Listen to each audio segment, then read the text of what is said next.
হর হর মহাদেব।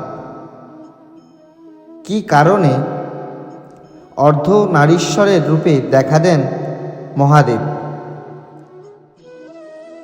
ঠিক এই কারণে অর্ধনারীশ্বর রূপে দেখা দেন মহাদেব জানাচ্ছে শিবপুরাণ। আমরা সাধারণত শিবলিঙ্গ রূপে শিবের পুজো করে থাকি, কিন্তু শিবপুরাণে শিবের অষ্টমূর্তির উল্লেখ পাওয়া যায়। নানান স্বরূপে শিবের পুজোর কথা বলা হয়ে থাকে। শিবের বিভিন্ন স্বরূপের মধ্যে অন্যতম হল অর্ধনারীশ্বর রূপ। এই স্বরূপকে অর্ধেক অংশ জুড়ে রয়েছেন শিব এবং অর্ধেক অংশে শক্তি বিরাজমান। ব্রহ্মার সামনে নিজের এই স্বরূপ প্রকট করেন দেবাদিদেব শিব ও পার্বতীকে একসঙ্গে প্রসন্ন করার জন্য অর্ধনারীশ্বর স্বরূপের পুজো করা হয়ে থাকে। শিবের এই স্বরূপ আমাদের শিক্ষা দেয় যে স্ত্রী ও পুরুষ এক এবং পরস্পর ছাড়া এরা অসম্পূর্ণ।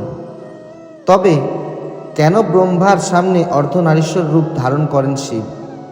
শিবপুরাণে এর কাহিনী বর্ণিত আছে। সেই কাহিনী তুলে ধরা হলো এখানে। শিবপুরাণ অনুযায়ী সৃষ্টির সৃজনের দায়িত্ব ব্রহ্মার হাতে তুলে দেওয়া হয়েছিল। সে সময় শুধুমাত্র বিষ্ণু ও ব্রহ্মাকেই অবতরিত করেছিলেন শিব।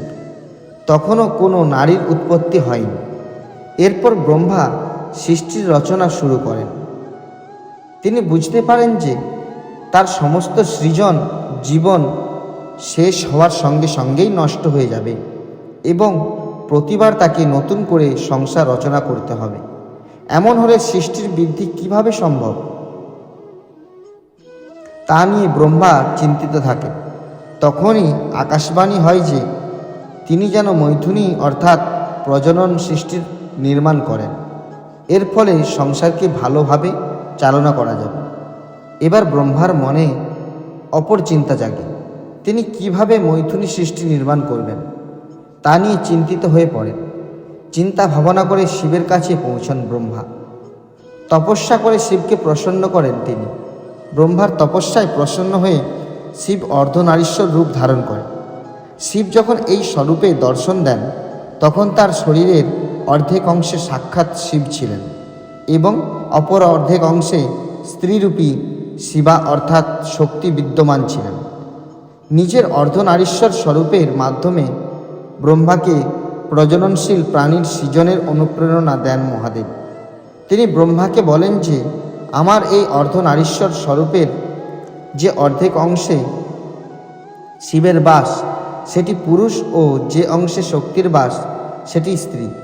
আপনাকে স্ত্রী ও পুরুষ উভয়ের মৈথুনী সৃষ্টি রচনা করতে হবে, যা প্রজননের মাধ্যমে সৃষ্টিকে এগিয়ে নিয়ে যাবে। এরপর শিব থেকে শক্তি পৃথক হন। শক্তি নিজের মস্তকের মধ্য ভাগ থেকে নিজের মতোই উজ্জ্বলতা সম্পন্ন এক ভিন্ন শক্তি প্রকট করেন। এই শক্তির প্রজাপতি দক্ষের বাড়িতে তার পুত্রী রূপে জন্মগ্রহণ করেছিলেন। এরপর থেকেই মৈথুনী সৃষ্টির সূচনা হয়।